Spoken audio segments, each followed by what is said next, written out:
What's up, engineers? Welcome back. GPT-4o fine-tuning was just released, and that means you can fine-tune your own state-of-the-art model. So this is cool, but have you ever wondered, why would I ever use the time to fine-tune a model? I've wondered the same thing for quite some time, and I finally took the time to dig in. In the OpenAI blog post here, we have a state-of-the-art fine-tuned GPT-4o model by Cosine Genie, achieving a state-of-the-art score on the software engineering verified benchmark. This is incredible, and it piqued my interest in finally diving in to learning about what fine-tuned models are all about. So in this video, I want to definitively answer the question for you: when should you fine-tune a model and why? A massive spoiler alert here. Most of us, you and I included, do not need to fine-tune a model, but knowing when to fine-tune a model will separate you from the rest of the pack, because the performance gains and cost saves can be absolutely game-changing, potentially up-leveling your applications from mid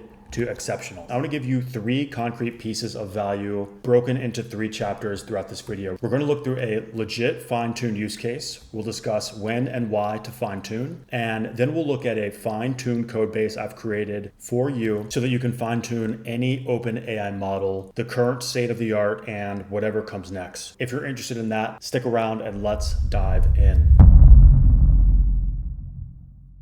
So on the channel, we don't just talk about Gen AI tech or fine-tuning. We don't just cover the latest hype news. We actually build useful tools and applications for ourselves, our work, and our users. What I have here is a really cool demo of a prompt to image generation tool I'm calling Vision Grid. This is a unreleased tool that I'm working on right now, and I want to show you how a state-of-the-art fine-tuned GPT-4o model can power this application. So let's walk through a couple examples and I'll explain exactly how this works. So what I'll do here is I'll just type exactly what I want to see in the image. So I'll say epic skydiving, mission impossible, side angle. Okay, so I'm going to run this, and what you're going to see here is my fine-tuned GPT-4o prompt has now created the full image prompt that I'll use to actually generate the image. So I'll go ahead and generate this, and you can see that we got 1 image there. Let me go ahead and kick this up. Let's generate 4 of these images. And so you can see here we're running the brand new Flux models. Shout out to Black Forest Labs. The Flux 1 image generation model series is absolutely incredible. So that's what we're using here under the hood. And you can see here, we're getting some pretty nice high quality results, right? And this is the power of a fine-tuned model. And I know right away, you might be thinking, you don't need a fine-tuned model to do that, but just stick with me here and we'll keep working through this and look at why a fine-tuned model works really well here. So we have this prompt going, we can generate some more images. We can change the image ratio here if we want to. So let's go ahead and generate some more, right? So, getting some decent results, some also that don't make any sense, right? That's a very long person, but we're also getting some really epic shots here, right? And this is just on the base Flux Schnell model, right? So let's go ahead and write another prompt here. Let's do woman, mid-20s, candid, mirror, selfie, messy room, and we'll let that generate. So again, you can see that this model is filling in some of the details here. And I'm going to go ahead and boost the model. Schnell has a hard time with people, so I'm going to go up to Flux Dev, and let's go ahead and generate some more images here. Cool. So you can see there looks like just only 1 image came out of that. But you can see here we have just a really clean, simple image. We got the messy room, we got the mirror shot, right? So nice and detailed, just like we were asking for here. We only got 1 image there. I wonder what happened. Let me bump that down. Let's go ahead and change the ratio. Let's do a portrait shot, and let's go ahead and get another generation, right? So I can just rerun this to get a brand new generation of this. So our fine-tuned image prompt generation just filled in all the details for us, right? So this is a really interesting use case. We're passing in maybe 6 or 7 words here, and our fine-tuned prompt is filling in a ton of details, of course, from the training data, right? So we'll go ahead and generate this again. So this is a really interesting pattern we're getting into here, right? We have a prompt that's generating a prompt that's generating an image. And what's actually happening here is that we're getting information expansion. We have what I like to call an expansion prompt, which is a prompt that has few tokens and then it expands into a larger set of tokens, which then expands one more time into a entire image, right? So there we go. So we got a full portrait shot there, and that looks pretty good, right? So really high quality results. Let's go ahead and bump up to Flux-Pro and generate a couple additional results. I'll say ISS, NASA, sun and earth, and background, visible stars. Okay, so we'll run that. And again, our fine-tuned model is going to fill in all the key details for us here. We can now come in, tweak anything we want, and I'll just go ahead and hit generate here. Let's go ahead and get 2 images out of this. All right, so wow, yeah, check out these images, right? So this is Flux-Pro. This is the top, highest quality model. Pretty incredible results here. Let's go ahead and change the aspect ratio here. Let's do a 5:4 on Flux-Pro, and let's get 4 more images of this. And I just want to rerun. I want to get a couple different variations, right? This is a great use case for large language models in general. Just by rerunning this prompt, I'm getting a variation of this. And let's go ahead and get some more Flux-Pro images. Just to touch on the application side of things, this is just a kind of standard, boring, full stack application, wire up code. On the back end, we are calling the replicate API, which is hosting the Black Forest Lab image generations. So that's how that happens. I then save that to a cloud bucket and then, pull that on the front end here. So this is really cool, right? So we're getting 5x4 images and we're getting 4 of them, really, really high quality. Look at that. That's beautiful. Lens flares in there from the sun, some pretty solid clouds. So really, really cool stuff here, right? Let's go ahead and generate a couple more. And then we'll talk about, what is the actual value that the fine-tuned model is bringing this prompt, okay?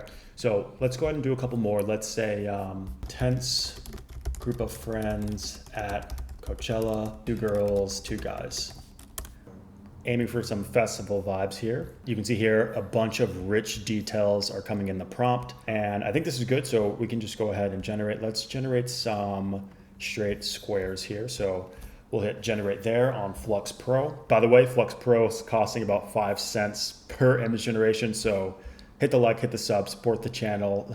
Really clean images here. Looks like we got 1 guy in that photo. So not exactly following the counts there. I think that's probably a bit harder, but it is cool. We are hanging out at Coachella. We're having a good time.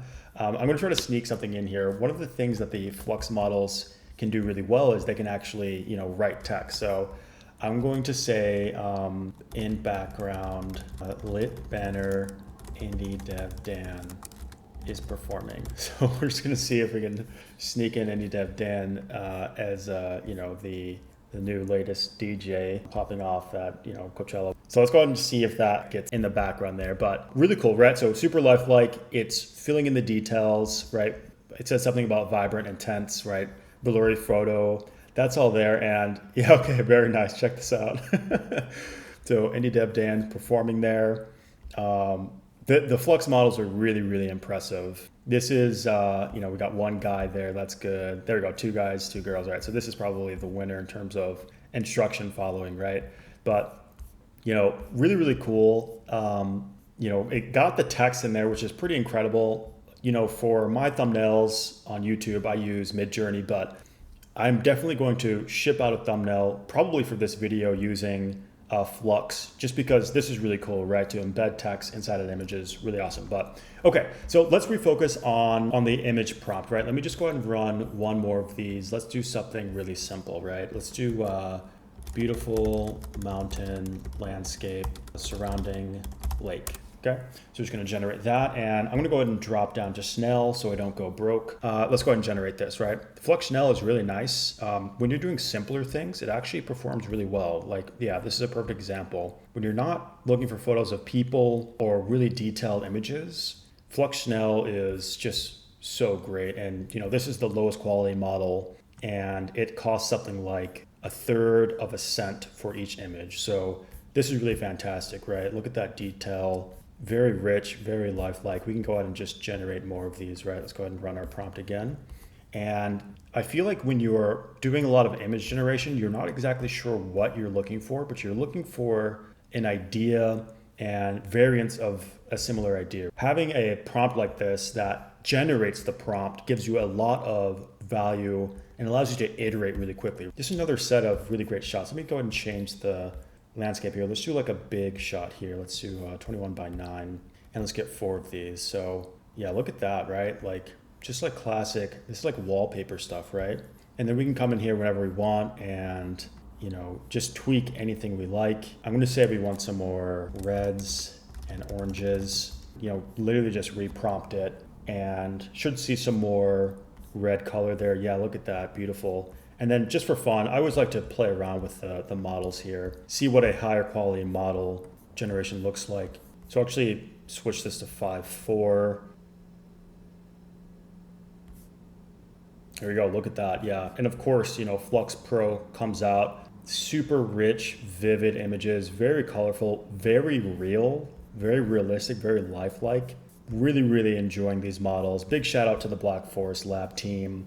So really incredible stuff, right? This is an interesting application here. I think we're starting to dig into what the future of LLM applications can look like.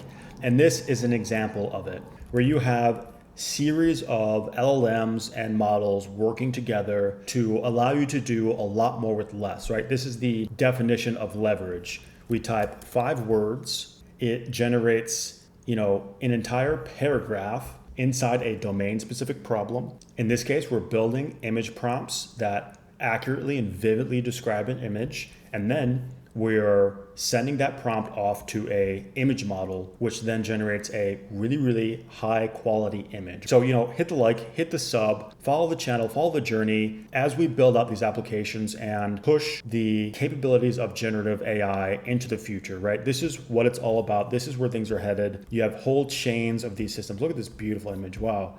You have, you know, chains of these LLMs, these agents, these prompts, these models working together, delivering incredible results to you that were just unimaginable before.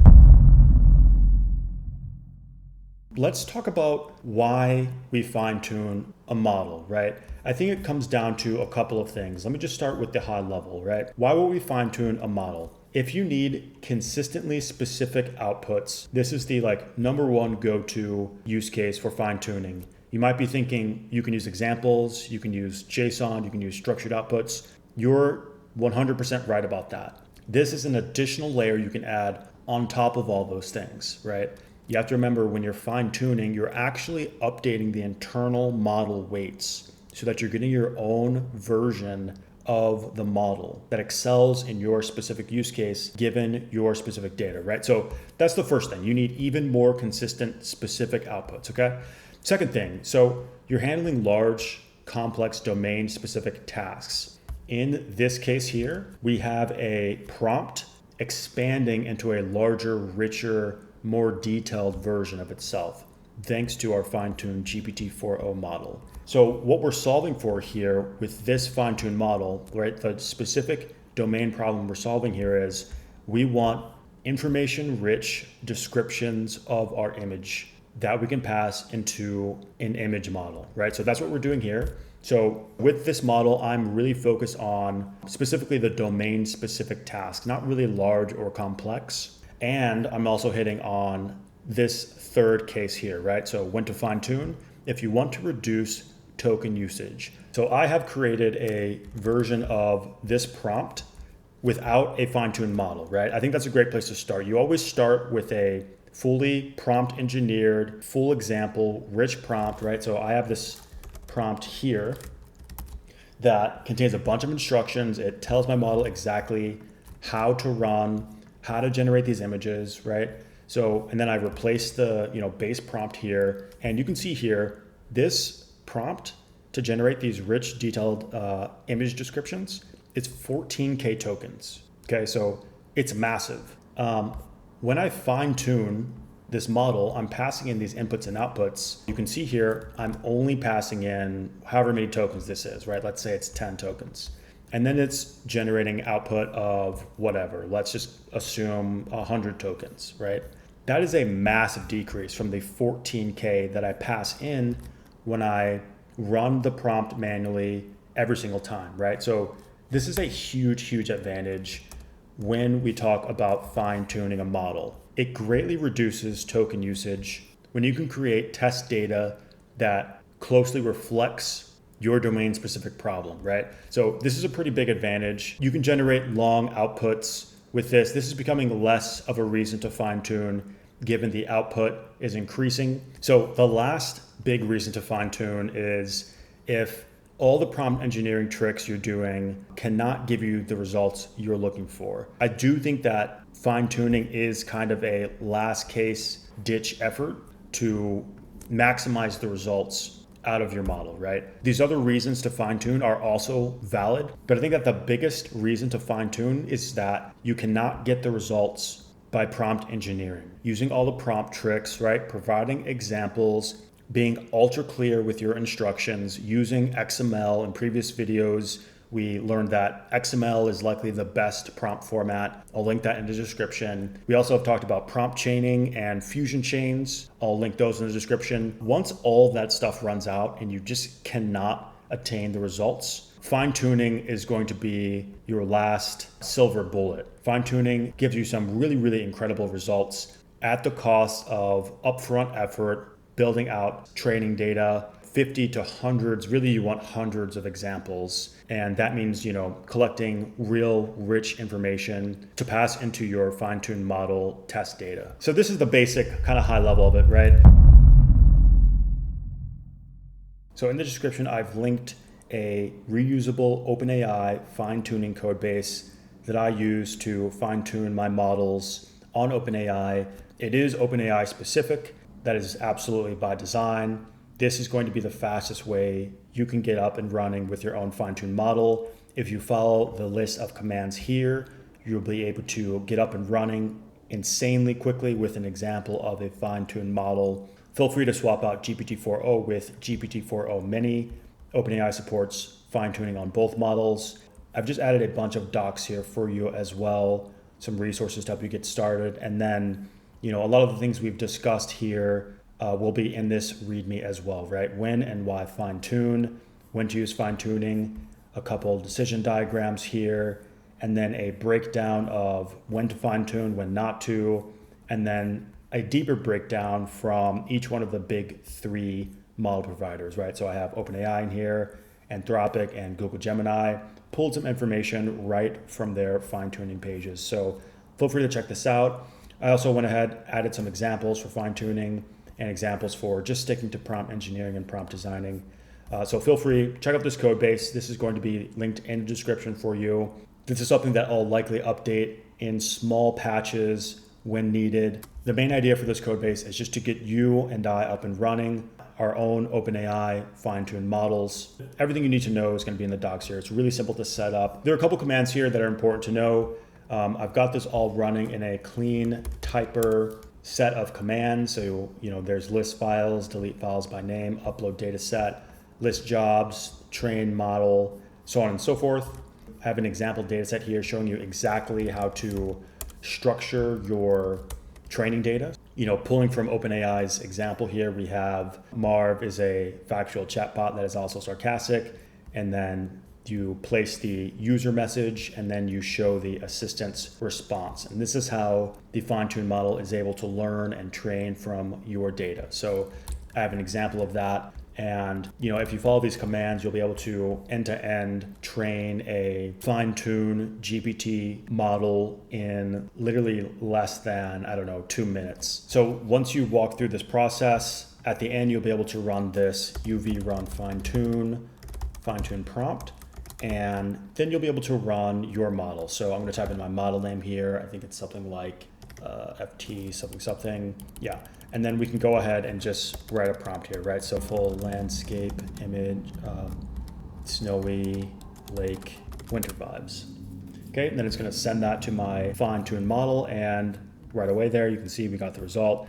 So this code base is here for you. Check this out if you're interested in fine-tuning. I am super excited for additional fine-tuning support from other companies. Ultra excited for fine-tuning on Claude 3.5 Sonnet. That would be really incredible. You can fine-tune on Claude 3. You can also fine-tune on Gemini Flash. So go ahead, pick your poison, hop in there. Leave a like and a comment if you're already fine-tuning, or if you're thinking about fine-tuning something and you're curious about whether you should fine-tune or just focus on prompt engineering. As you saw here in this vision grid application, some of the results you can get out of fine-tuned models and combining models, both image and language models, is really, really incredible. We're in a really, really interesting time and space with generative AI, with AI coding assistants, with image generation models, where things that just weren't possible before are, not only possible, but you can create brand new, super interesting applications that can really set you apart, right? That really give you an edge for both yourself, your personal tools, your personal AI assistants, your own work, and for your users, right? Whatever you're building, these tools are available to you, and it's all about grabbing hold of them. It's all about putting the work in and making it happen. That's what we focus on here on the channel. Since the beginning, the channel is all about building living software that works for us while we sleep. That mission hasn't changed, and that's what we focus on here. If that interests you, hit the like, hit the sub, and I will see you in the next one.